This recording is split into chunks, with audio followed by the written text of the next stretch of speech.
Sarmaşık. İstanbul Başakşehir ilçesi sarmaşık toplama.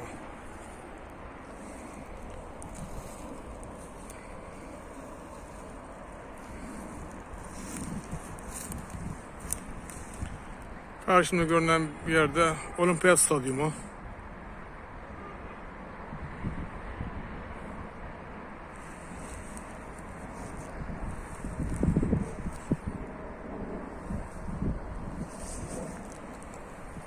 Bugün topladığım sarmaşıklar.